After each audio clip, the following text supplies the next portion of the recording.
ready to kick off. So how's your week been? Were you able to go through the SOC material?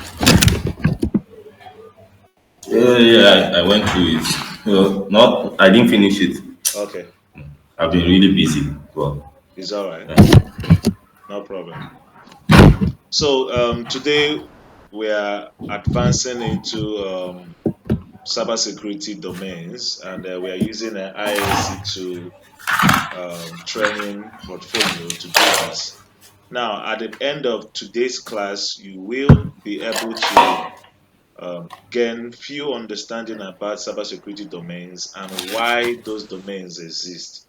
Okay, and which will also drive your passion towards continuing the learning on this particular field or sector so that you will be able to prepare for your ISC2 exam, which I also will recommend for everyone who is in the program because it is like your first official cybersecurity certification, which is in quote not free, but free in the sense that you'll be sitting it for the first time. If you sit it for the first time and pass, you are good to go. But when you fail or when you fall short of marks, you will have to receipt. And receipting means you'll be paying almost $199. So every odds is on you that you should sit for the exam and pass. And also, it is worthy of note that you can only schedule. You should schedule when you feel you are ready for the exam. Okay. So maybe 1 month, 2 months, or 3 months time, when you feel you're ready, when you've studied enough, okay, you feel you're ready for the exam, you should schedule for the exam. And I think I was discussing with someone who wanted to join from Akwa Ibom today, and we'll find out that okay, there are few places the exam centers are. So I think there are exam centers in Lagos, Abuja, and I think Kwara State. So um, where are you currently? Which state?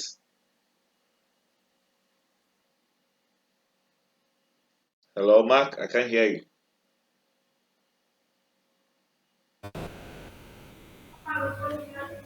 Which state are you currently in?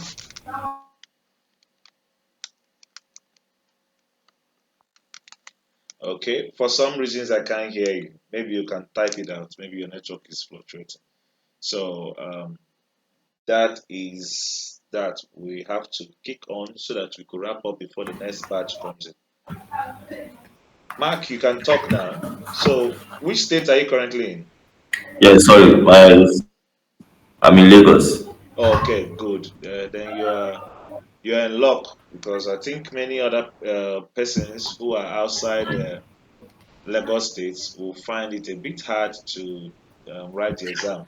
So, but I know there are exam centers in Abuja and Okay. Kwara State, and there is Lagos. I don't know which other states there is available because I think the company chose very few centers for the exam because the exams are international standard. But that is that. Thank God you're in Lagos. So, but for those that are not in Lagos who are planning to write for the exam, you plan and you look for the opportune time when you'll be traveling to any of the states that the exam is being currently on. Then Yeah. also another thing they could do is look out for Google certification exams if they are so much in need of examinations and certifications. But I'll always maintain that skills first before certification because you could get all the whole Yes. certification and yet you're not skilled enough for the job. So your skills will get you the job, and you're inside the job, you can get enough money for any certification you wish for. So that is just my honest Hmm. review.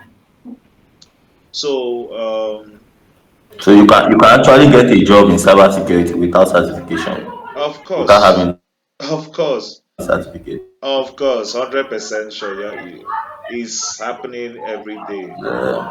So It's very interesting because the field is a skill based field. Okay, your skill is what gets you the job. Yeah, Then when you are in the job, you can now start writing your certification exams the because job. yes, you can now start writing your certification exams. So that's it. That is it. I'm trying to get something fixed so that we will be on our way. Mhm.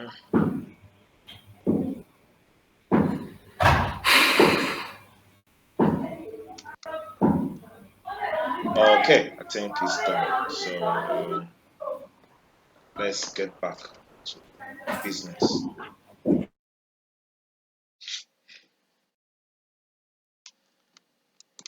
So, little commercials. Welcome to Cybersecurity Bootcamp, sponsored by Cybersecurity ABC, Talent App, and Each One Teach One Tech. Each One Teach One Tech is a non-governmental organization, an NGO, which focuses on handing over tools and resources needed to survive and to become or make exploit in the field of cybersecurity to people, more especially the underserved, who might not be able to afford the very high rise costing trainings in the field. So, with that said, my name is Mr. Brian, and I'm your cybersecurity support technician currently in Each One Teach One Tech.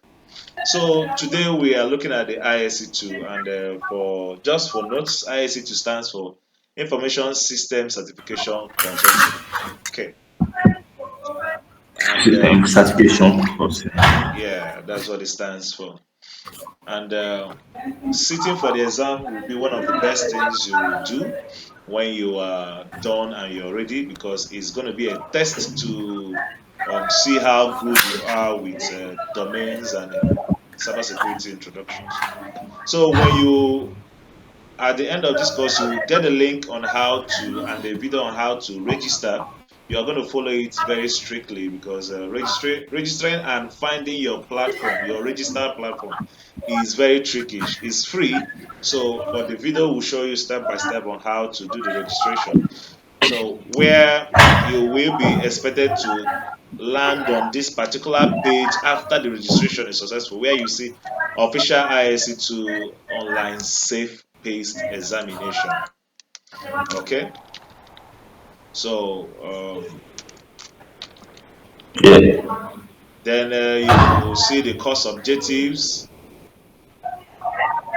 from domain one. I think there are 5 domains, but today we are going to elaborate on 8 domains. So one of the first domain in ISC2, we have the second, we have the third domain, we have the fourth, and the fifth.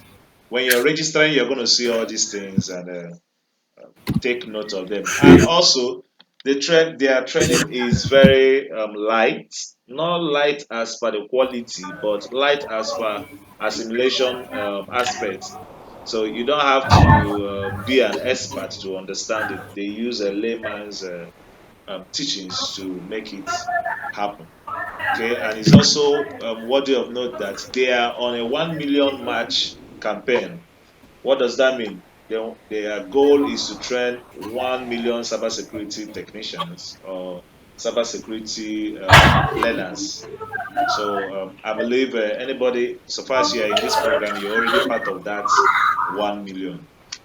Meaning you are getting Yes. $199 off your registration. And I believe you're going to pass because every smart person we've had in the program have successfully written and passed the exam. Even if you don't pass Wow. for the first time, you don't have to feel bad.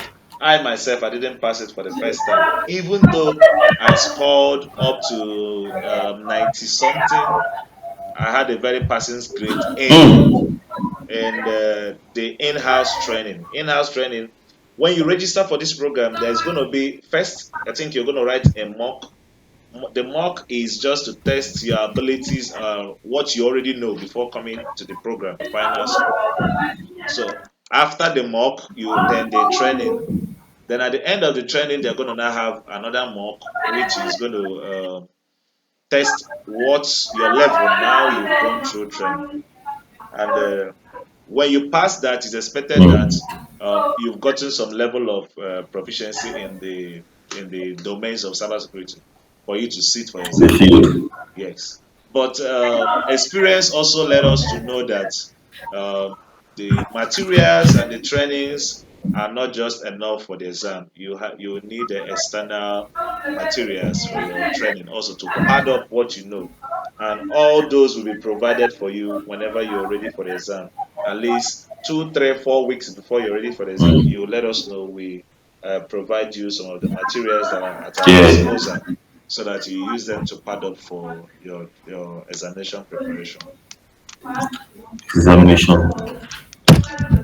Okay, so one of the most important aspects of being a member of this team is being a member of the society worldwide. Okay, and there are codes of ethics very important to. If you want to cram them, you cram them. If you want to know them at heart, you know them at heart. So we say all information security professionals who are certified by ISC2 recognize that such Higher certification attitude is a privilege is a that must privilege. be both earned and maintained. Must be both earned and maintained. Yeah, in support of this principle, all ISC2 members are required to commit to fully supporting this code of ethics, the code. ISC2 members who intentionally or knowingly violate any provision of the code will be subject to action by a peer review panel, okay, which may result in the revocation of certification. ISC2 Certification members are obligated to follow the ethics created for compliant procedure upon observing any action by any member that breaches the code. Failure to do so may be considered a breach of the code pursuant to Canon 4. And we are going to see what Canon 4 says below. There are only four mandatory canons in the code. Could you mute? Just mute. I think your background, some people are making some wonderful noise. So there are four mandatory canons in the code. By necessity, such high level guidance is not intended to be a substitute for ethical judgment, meaning when there is a judgment or decision to make which has to do with you know, reflex as a human being, the four mandatory canons is not is not intended to be a substitute for such judgments. For example, I think the least case of example where fire incident is happening, uh, the first or the most ethical thing to do is to save life first, life before property. You have to be safe yourself first before property. So that is what it means by uh, these mandatory canons. They are not a substitute for ethical judgments of profession. So now let's look at the code of ethics. The code of ethics are two, I think two, yes. The first one says the safety and welfare of society and the common good. Duty to our principals and to each other requires that we adhere and be seen to adhere to the highest ethical standards of behavior. Okay. Then the second one says, the second preamble says, therefore, strict adherence to this code is a condition of certification. You have to know that your certification is based off on some of the practices you will be doing. Then on the canons, which is very important. Number one, protect the society, the common good, necessary public trust, and confidence and the infrastructure. Number two, you have to act honorably, honestly, justly, responsibly, and legally. Okay. Then number three, you have to provide diligent and competent service to principals. Then number four, advance and protect the profession. Okay. So those are the four important canons. The last one said advance and protect the profession, meaning you have to do effort, take efforts to advance in your career to protect the profession. So with all that being said, we are going to look into the domains. In the program, in the training, they have ISC2 has 5 domains which they spread throughout the training. But I out of the 5 domains, I extracted 8 so that we could look at them wholly and look at their use cases. Then we'll wrap up for the day. And there is work to be done. I think by the end of this class, you will be expected to start getting ready also for the next class, which will begin with your practicals. I think so, if I'm not mistaken. Let me check. Yeah, from week 4 is a practical week. This is your third week, right? Hello, Mark. Yes, yes, this is my third week. Okay, Yes, this is the third week. so from week 4 the practical starts. So at the end of the class, also you will get instructions on how to set up your devices and the things to set up and to get ready for the practicals. Yeah, that reminds me, did you reach out to Dennis? Yeah, I did. I did. Okay, thank you very much. It's nice. Okay, so let's move ahead. Security and risk management. In this particular domain, it covers the foundational concept of cybersecurity, okay, including risk management, governance, laws, and ethics. We say that it focuses on maintaining security policies, business continuity, and ensuring compliance with legal regulations. This particular domain, when you're going through it, you're looking at security and risk management, and it covers the foundational concept of cybersecurity. So let's look at a use case of security and risk management. Uh, Under the use case, we say risk assessment. A company evaluates potential risk before launching new software, identifying threats like malware or data breaches, and creating a plan to mitigate these risks. Okay. Then compliance management. A healthcare company, for example, ensures compliance with HIPAA to protect patient records. That's for the USA. We also look at the use case is also in security policies. Organizations enforce password policies, okay, that acquire users or require users to change passwords often and regularly to minimize unauthorized access, which is one of the ways where our systems could be vulnerable.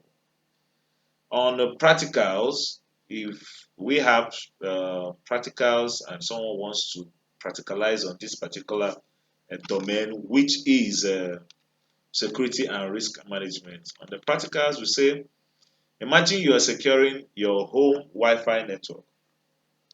You set a strong password, enable encryption, and restrict access to only trusted devices, which mitigates the risk of unauthorized access. This simple plan reflects what this domain is saying, security and risk management. So, domain 2 or sector 2, we have asset security. This domain involves the protection of information and assets through proper classification. Okay, I think one of the questions for the exam, they'll ask you the process in which information or data is being, the process which it follows.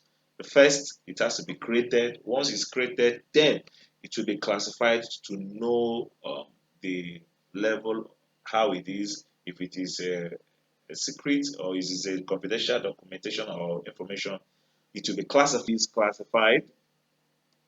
Once it is classified, then it could now be stored or saved properly.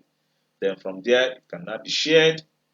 Then after sharing, you could now archive it. Maybe when it's no more in use, then after archiving, then you now talk about destruction. But that is that anyway. Just wanted to put it out there. So asset security. This domain involves the protection of information and assets through proper classification and handling. It includes secure storage, encryption, and proper data destruction when necessary. Okay, and use case scenario data classification. A company categorizes data as confidential or public to determine the appropriate level of protection needed for that particular data. Then, under secure disposal, an organization securely disposes of obsolete hard drives using shredding techniques to ensure data cannot be recovered by any means. Any means. So, on a practical sense, practical to do, a small business needs to classify its financial record as confidential and use encryption to protect them, ensuring only authorized personnel to access them. So, this little practical lets you to know that confidential data or information are being encrypted to ensure that they remain confidential. Okay. So let's move on to the third one, which is security architecture and engineering. Security architecture and engineering. Let me even ask, what soft skills do you have prior to this time, Mark? Or what digital skills do you have prior to this time? Yeah. You said soft Yeah, digital skills. Do you have any digital skills or soft skills? skill, digital, Yeah, for example, some people are in the IT, they are software developers, they are web designers, they are project managers. So HTML, I heard you say HTML. I think HTML is in I the know a little digital. bit of Python. You said? Like coding, I know a Okay, little bit. okay, yeah, a little bit, a background, a little bit on programming, right? Hello? Yeah, you mean you Can have, you hear me? yes, I can hear you. You said you have some Okay, okay. background in the programming under web design, right? Yeah, Okay, web design, HTML, CSS, okay, and a little bit of Python. okay, that's good. You see, I also have that background when I was coming up. Um, in fact, I was an advocate of programming language, HTML, CSS, C++. I think I did some C++ on code. There's this codex or this something. I've forgotten the name of that program. Mm, Ah, forgotten the name of that program. I also wrote codes on MATLAB. Anyway, but not advanced code. wow. I was just expressing my love for programming languages and stuff. I was trying to find my foot in the IT industry. And also, so Mm, this domain focuses on designing and building secure systems and network. Okay, it involves applying yeah. security models, ensuring encryption, and managing security measures to protect infrastructure from threats. So let's look at the use case. Under the use case, secure network design. When designing a company's internal network, engineers use firewalls and intrusion detection systems to block malicious traffic. Okay. IoT security. A smart home setup is protected by applying encryption to communication between IoT devices and ensuring they cannot be accessed remotely by hackers. Okay, there was a case where a company was hacked through their AC. AC, they were hacked through their AC and they lost heavy money. AC, you mean air Yes, condition? yes, they were they were hacked through their AC. Most of the modern ACs now they are connected to the network, so they Yeah, automatically work. Even fridge. I think I was watching a movie where someone hacked another person's fridge. So the fridge, yes, the fridge takes command. The fridge has OS.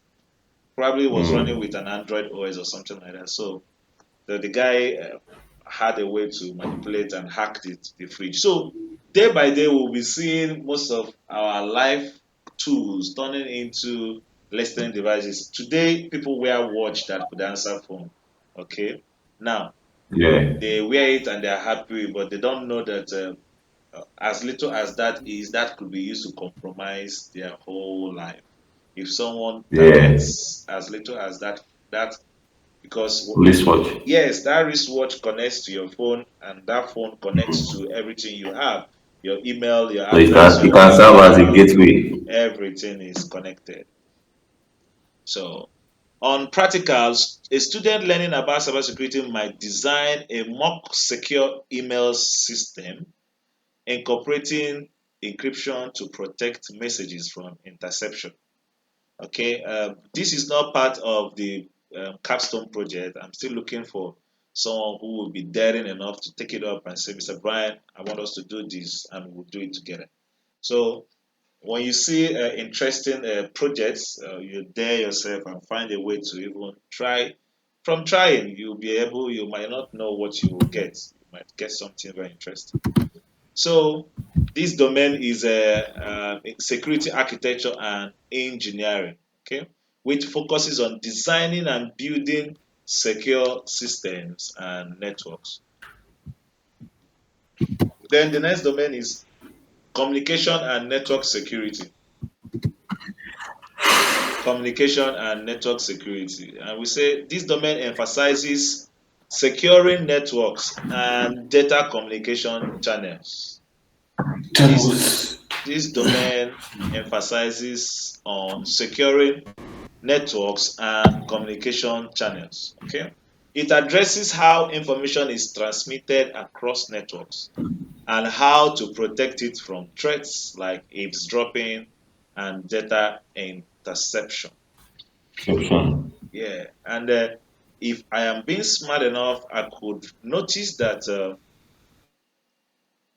networks are susceptible or vulnerable to eavesdropping. I think we said something about eavesdropping. Yes, threats like eavesdropping and data interception. Eavesdropping is just like someone tapping the lights. When people used to tap lights in Illegal light. yeah. So that's what this kind of eavesdropping. That's what it does. So people tap into other people's information, and Network. it's not nice. So the use case network segmentation in a corporate environment, separating the network into segments, ensure that if one segment is compromised, the other remain secure. And also VPN implementation. Employees working remotely use VPN, that is virtual private network, to securely access companies' resources. For example, if you're working remotely, probably you're working for a company in Australia, they will give you VPN access for you to be able to access their resources because they are responsible for their own security and your own security. So that, they say that the weakest human beings are the weakest links in a security system. Human beings are the weakest. Yeah, So no, it's so funny, but it's true. it's Uh, the truth. The hackers don't attack the system, they attack the user. yes, and the users they'll just give information They free are of careless, charge. yeah. They give information free of charge. So one of the questions also in the exam says, why do why do hackers or threat actors, why do they seem to get successful in social engineering? And the answer says that people are petty, they want to help. So when their emotions are being touched and they say, okay, let me help you find this. Meanwhile, they are answering the wrong person, and it works like magic. Social engineering works like magic. On the practical to do, when connecting to public Wi-Fi, users should enable a VPN to secure their communication and protect sensitive information from being intercepted. Yes, people go to hotels and they see free Wi-Fi available, and they jump in, connect their phone, connect their laptop. Woof. Next week, when we are doing the first practical, which will be on vulnerability scanning and possibly scanning of network and ports, you will see how easy it is to grab people's details that are connected to a network. For example, we're in a hotel and the hotel has a free Wi-Fi and 200 Hmm. people are already connected. Connected. Yeah, so when you come, there's a when we run this our test, you will see how it is easy to get all those to know. In fact, all the 200 people that are connected from your own device, you'll find out all the 200 people that are connected to that line. So that's why Hmm. is now if someone is connected through VPN, okay, what you could only see is the VPN address, but you will not see his own personal address. So there's a blockage. There's a barrier you need to cross before you hit him. But many people don't have or they don't use VPN to connect to public infrastructures. So which is not good. Okay, the next domain is domain 5, identity and access management. IAM. This domain involves managing user identities and controlling access to resources. Okay. It ensures that users are properly authenticated and authorized to access systems based on their role and privileges. Um, in the exams too, there are questions on types. For example, access control types, whereby passwords, tokens, biometrics, all those things are being shared on how they are classified. We have type 1, type 2, type 3. And let me see on the use case whether we'll talk about that. Use case multi-factor authentication. Employees use both a password and a fingerprint scan to access Scan. sensitive financial systems, enhancing security. Okay. Then under access control policies, an IT department implements role-based access control. Okay, we have types of access control. We have the MAC, we have the DAC, we have the RABAC, which is RBAC. Then we have the RUBAC, RUBAC. I'm going to see if we could explain that in short while now. So on the practical to do, setting up multi-factor authentication on your personal accounts, such as your email, your social media accounts, or your phones, adds an extra layer of security, reducing the likelihood of account takeover. I and my wife's phone has a lot of multi-factor authentication actually.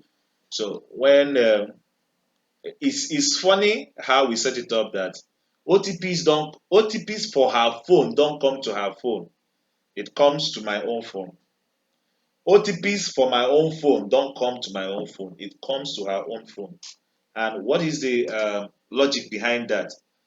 If my phone is compromised, it's expected that the person that is with the phone is the person that is going to get the OTP. So to stop that from happening, if my phone is compromised, the person holding the phone, maybe the thief or the hacker, will be expecting that the OTP will come to the phone there. But rather, Yes. it goes To to my your own. wife. So So that's yeah, so it will be hard for two of us phones to be compromised at the same time. So, but things do happen. time. Yeah. But we have to just take steps to. What we are doing is to increase Prevent. reduce the attack level or harden the surface. Okay, when it's too easy for them to penetrate, they get away with it. So we are trying to make it harder for them to penetrate us or get access to us. So, and yes, talking about authentications, let us do a little demonstration. I'm going to share. I'm going to share the whole screen so that I could be able to demonstrate what I want to demonstrate.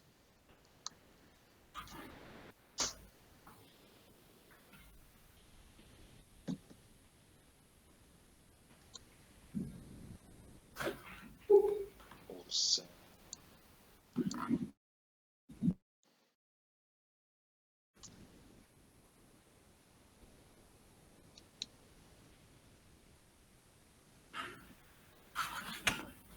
Okay.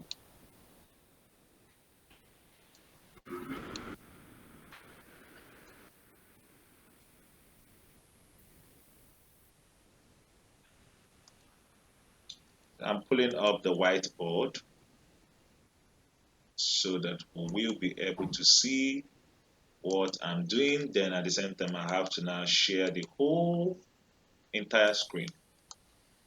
Okay, it's coming up in 1, 2, 3, 4. The whole screen should be up now.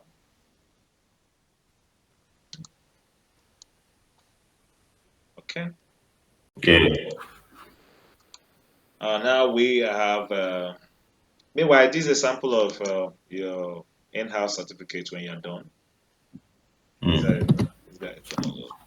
So it says so person has successfully completed all requirements, including capstone project, showing tenacity and resilience towards problem solving, analysis, and basic security knowledge, and hereby is eligible to enroll into further advanced cybersecurity programs or internships or entry level job roles.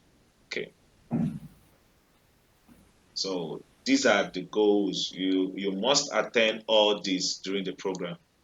You must because we need to find you worthy of giving you a certificate. Yeah. So on the password and identification, we have let me take the recording up a bit. Let me write. I want to write. We have type.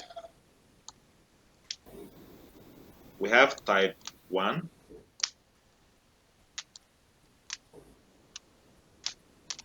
Okay. Mm. Then we have type 2.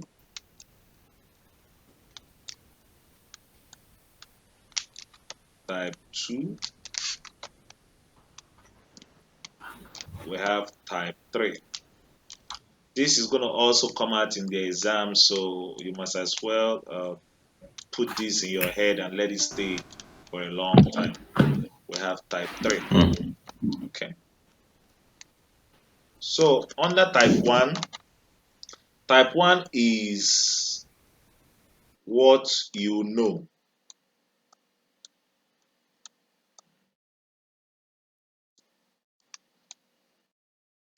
What you know.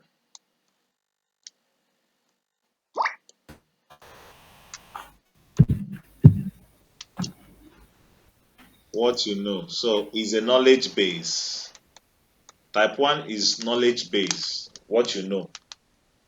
Type 2 is what you have. What you know. Type 2 is what you have. Type 2 is what you have. Mm. And type 3 is who you are.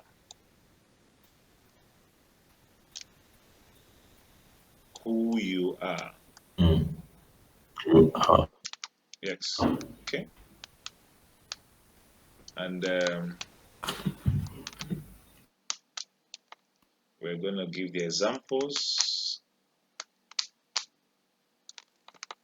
So, you know your password is part of type 1.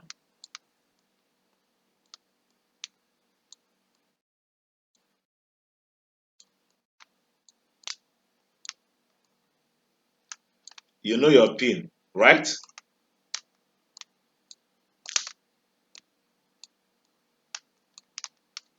Are you there? Sometimes most people cram their I'm here. I'm passwords. listening. Yes,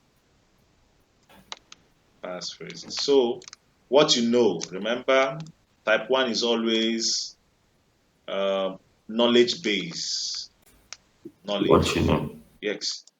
You know your password, you know your PIN, you know your passphrase. Most people cram their passphrase. Okay. Then type 2, what you have. What do you have? You have your tokens, your bank tokens for your one-time password, OTPs. You have your one-time password, devices that can access your one-time password. One-time password. It is what you have. What you have. ID. You have your ID card. In fact, breaking down type 2 is being found to know that ID card is also under a subpart of location based type 2, because ID card reflects your identity for a particular location, and that location might be where you work, or maybe where you are given access to. Hmm. Yeah, so, but See, yes, but in general, is a type 2 is what you have, what you have. Then who you are is your biometrics. Who you are how your is. information is registered on the database. You said, come I again. said like how your data is stored on the. I said like how your data is stored on the database, like your fingerprints, Exactly. Fingerprints, eye maybe scanner, retina retina scan or scan. something Yeah, like that. yeah. Biometrics, yeah, your A fingerprints, scanner. your eye scanner, your voice, whatever etc. So it is Mm. who you are. Yes. It is who you are. Now, also, when you cram or when you get to understand this principle, no matter how they twist the question, you will always get it. Okay. So you know that type 1 is always a Yes, knowledge sir. based password. Your PIN, that thing I know. Then type 2 will always be what I have. You have your token, you have your one time Okay. password, you have your ID card. Those things are the things you have. Then number 3, type 3 is your biometrics, who you are. Yeah, this is who I am. Now, another question that could also come out here is they will ask which one of the types that when compromised you cannot get it back again. Or let's start with the first one. When your type 2 or when your type 1 access is compromised, what do? You reissue a new password, right? You create a new password, Password, yeah. or you change your PIN or change your passphrase. Yeah.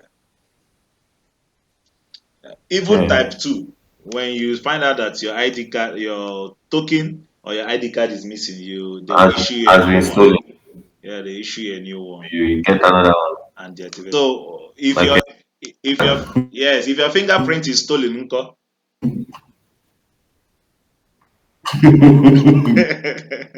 So no go. there is no Otilo, you're gone. You're gone. So that's the logic there. Type 3 cannot be reissued when it's been tampered. Type 3 cannot be reissued when it's been tampered. So always remember it for the exams. Type 3 access cannot be issued when it's been tampered with. Okay. So that these are the three types of access control. I think is that access control. Yeah, on the IAM. Let's check back with this. So we say that multi-factor authentication. Now also, um, multi-factor authentication means you are adding type 1 plus either type 2 or type 3. That is what is called multi-factor authentication. So apart from your password, username, your password, they could still ask send a token, a Type one-time password, a one-time code to your phone. two.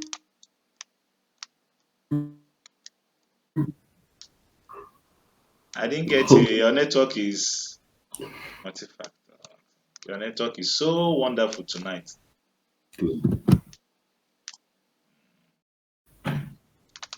You wanted to ask a question?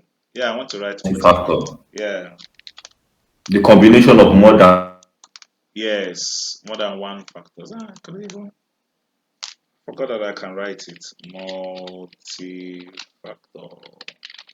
one type of authentication. Yeah, we could have type 2 plus type 3. Yeah. Type 1 is the normal one. Then you add probably type 2 to it Yes. or type Somehow. 3. Yeah. It's glow. I forgot my Wi-Fi where I went to, so Okay, okay. It's I'm okay. using my glow. No problem. No problema. Okay, so let's go back to our file. So multi-factor authentication, employees use Type three. both a password and a fingerprint. Okay. So from this question now, password is which type? If you're in exam one, they ask you your password is which type of authentication? Type 1 or type 2 or type What 3? you know? That is type one. Okay, okay, that's how it will come. Then fingerprint is which type? Fingerprint is type three. Okay, fantastic. Biometric. Yes, fantastic. Okay. So under access control policies, an IT department implements role-based access control. Okay, now we are talking about access control. Another factor you should also put to mind is access controls. Let's talk about them now. Let me see if I could do a little justice about them. Okay, mm,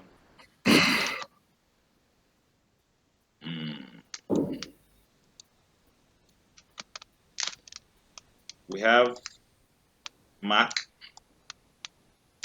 Why are you so faint?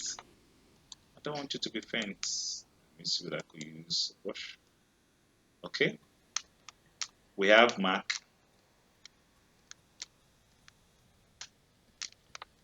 We have DAC.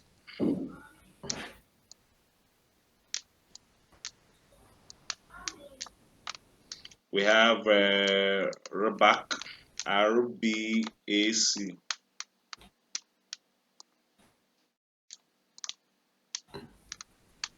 We have RUBAC. RUBAC. I hope I'm not mistaken. Okay, so MAC stands for mandatory access control. Mandatory access control, and is normally stricter because it is majorly management based. Mandatory access control. Mandatory access control. Access control. Control. So how you will know them is mandatory access control is always majorly managerial levels and is very strict, and they make use of objects and clearance. For example, if an object or if a data is confidential, they will label it confidential. You understand?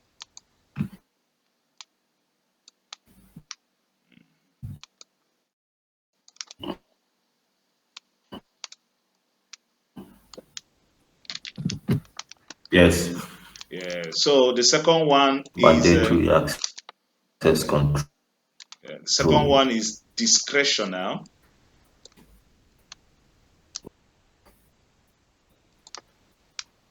Discretional. This is by discretion. The owner of the data will decide who has access to the information or the data. Discretional access control. The owner of the data will decide. Most times, this is a little less strict than the mark. Then the next one is role based. Role based, meaning if anybody the what's it called, the gate man doesn't have access or shouldn't have access to Access the files that are inside the office. control. Yeah. So is this particular access control is role based. You only access what is needed for your work. Then we have rule based rule.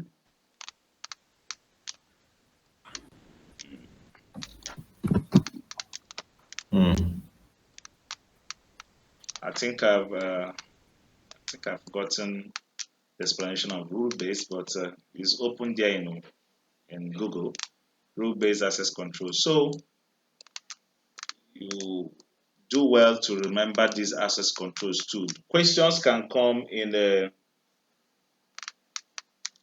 very trickish way, but when you look at their definitions, you should already know how to put them. For example, if they tell you that an information or data is classified confidential, and which access control is is it being used or is used for it, you already know that so far as mandatory access control is concerned, we use labels and objects. Once they label this particular file confidential, once there are labels and objects and clearance, labels and clearance. If you don't have clearance to see this file, you can't see it. Just like what happens in the FBI, they have to clear you, give you maybe level 1 clearance or level 2 clearance for you to be able to access some files. Then under the discretional, of course, when they ask you questions regarding when the owner of a data or decides who gets to, do what and see what. Is anybody joining in? I'm hearing some sound. And also the same goes with the reback and the rollback. So with that being said, let's go back to our file. So the next one is a security assessment and testing. Are you there, Mark?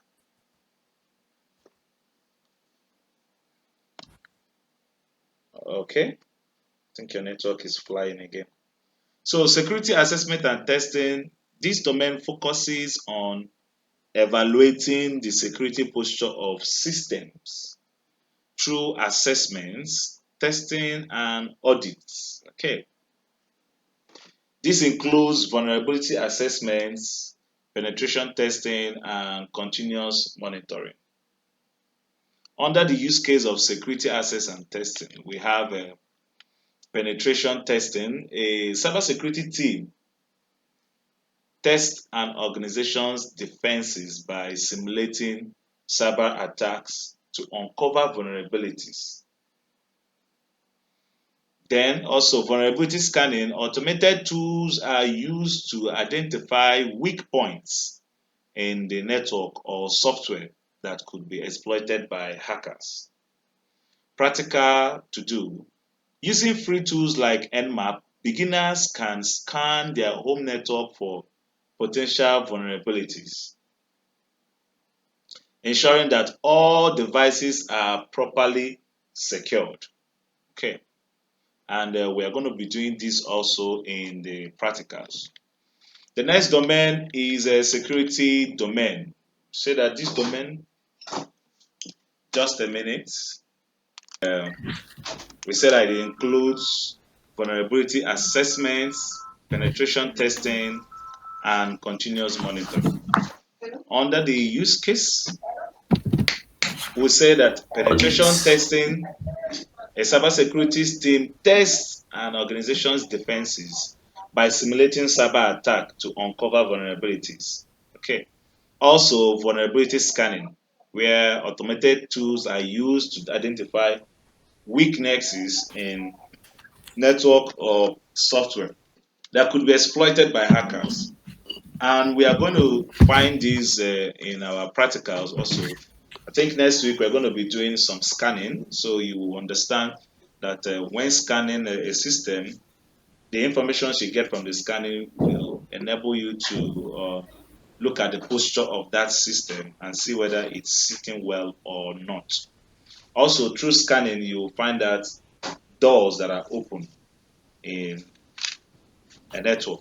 So on the practical, we say using free tools like Nmap, beginners can scan their home network for potential vulnerabilities, Home ensuring network. Potential yeah, vulnerabilities. ensuring that all devices are properly secured.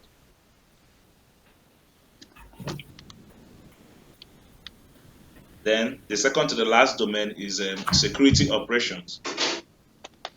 So this domain involves the day-to-day task required to keep an organization's assets secure. It includes incident response, disaster recovery, and maintaining the operational security of the information system. This is Information systems. yeah. I think in week one, I think so. We looked at okay, that was week two. We looked at security operation centers, right? Yeah. Yes. So it's also part of the domains in this program. So under the use case scenario, disaster recovery. After a cyber attack, a company uses its backup system to restore critical data and operations back. Okay, and under this discovery, let me do this. Even though I might not get all of it on my head now, but let me push it out there. Let me put it out there under disaster recovery.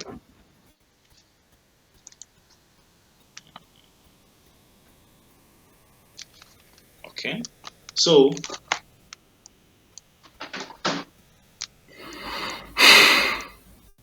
when we're talking about disaster recovery, disaster, disaster recovery. Um, most organizations use they make use of some processes to ensure that they stay in business when things happen. So sometimes they go on redundant systems, redundant, REDUN, redundant, DA. NT. What's happening to my mouse? My mouse is not mousing again, redundant. Okay. Or they could go for hot. Hey, stay away from that side so that you won't off the system. Thank you. You could go for hot site. Site should be C. No, that's S. Site. Yes. Yes. So a company could have a redundant site. They could have a hot site. They could have a warm site.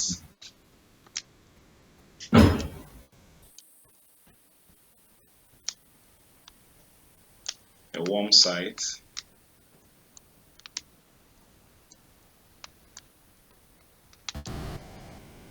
And guess the last one. They could have which other site? Code sites. Yeah, it's a code site. Code.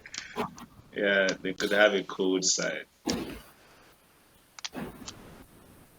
So each of these sites use in cases of disaster recovery or disaster or events of eventualities in a system, and each of them has their own advantages and disadvantages, both in cost level, okay, and in infrastructure or setup level. So I think hot site has the infrastructure, but there's no data. Warm site has uh, doesn't have data, it doesn't have infrastructure, but it has a setup. It has, I think, maybe they have the setup where you could, when you want to come and use it, you want to come and start using it. But code site is just the empty space. They have an empty space like that. But host site has the infrastructure running, but the current data is not here. The data is on the live server. So when something happens, they could just push the data here and they could just start up business.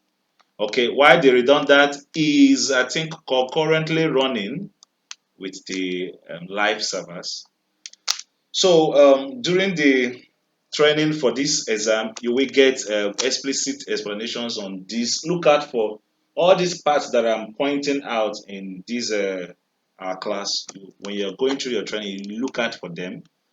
You pay great attention when they are teaching them because they are going to come out in the exam. Redundant site, hot site, warm site, cold site. You could even look them up on Google. So let's wrap up, and we say practically developing a basic incident response plan for your personal devices can help you react quickly if they are compromised, such as knowing how to change your password or disconnect from the internet. Okay. Then software development security. This part is also very, very important. This domain covers the security of software applications throughout their development cycle. It ensures that security is integrated into the design. First, design, then coding, then testing, then deployment of the software. This particular domain ensures or talks about, covers that the security software applications need to go through these steps. They need to go through a secured design process, coding, testing, and deployment. Something tells me that AC, okay, the design wasn't just made um, great in the infrastructure, not the. I'm not talking about the body, because most times when you design wrongly, you can only implement wrongly. You understand? Mm. Yeah. So once you implement wrongly, it will be hard for you to correct everything. For example, let me bring this out now. Majorly, the major challenge we have in cybersecurity in the whole world is still the big guys that caused it, because one, information is open out there in the wide. Anybody that wants to look at who you are, the information's, maybe say 50 to first 50% of information he needs is online, free. Social media. He said, I said social media. yes, everything, social media, Google, you just, People post too much. yeah, they will get all They give the, out too much they will information. get most information they have. Then they will not, before they will not come and start doing active information gathering. Passive one is just scroll on Google and look at maybe what's the name of this company, what is their address, how many people work in this company, check on the LinkedIn, check out the people that are working in the company, check their email address. Okay, if this person has this dot email address, that means every other person must have this dot email address. You know, informations are just lying scattered out there. But if That first stage of information gathering is being taken care of. Then some parts, a bigger part of the beginning of the problem will be solved. And bear it in mind that Yes. without information, a an attack cannot be successful, because even a thief that is going to thief, he needs information. He needs information. That's why they will always have informants. Yes. Without that information, they will be Yes. in the blind. The owner will be one step ahead of them. But when they have information, you will use that information they have and craft the weapons they want and make sure that it targets the right person that they're looking at. So in this software development security, the domain covers the security of software applications throughout their life cycle, development cycle. It ensures that security is integrated into the design, coding, Coding testing, and even deployment of software. software. Okay. So under the use case, we see secure coding practices. Developers follow guidelines to prevent common vulnerabilities like SQL, that's SQL injection, or cross-site scripting in web applications. So these are some of the examples of vulnerabilities that websites could have. Okay, and we are going to be doing our capstone project is on SQL injection. Okay, and I'm looking at, I think January, we're going to be rolling out a new program that is called I think, where did we even write it again? The design is currently in process, so they sent me some of it. So it's going to be, I think, 5 weeks of practical throughout from beginning to end, and it's going to be Mm. on project base. It's not beginners program; it's advanced program. So Mm. the person that is eligible for that program should have gone past through this beginner process, and okay, Yeah. at the end of this beginner process, you do your practical. So that kind of program is from day one you're entering. It is practical track, is practical. 10 projects, 10 solid projects that covers, 10. yes, that Wow. runs across the skills, cybersecurity skills, and all this while using your home lab. So that's it, even makes it less costly for buying tools or doing this. Mm. So by January, it might be coming out, and I'll still let everybody know in the group. Okay, so Mm. let's wrap up. Under the practical to do, a beginner learning about web development could practice writing code that avoids vulnerabilities by using input validation technique to prevent malicious inputs. So um, this is very important when we are doing our From being practical. executed. Yes, when we are doing a practical, you're going to see how this thing plays out. So we have username and password box, okay, and this is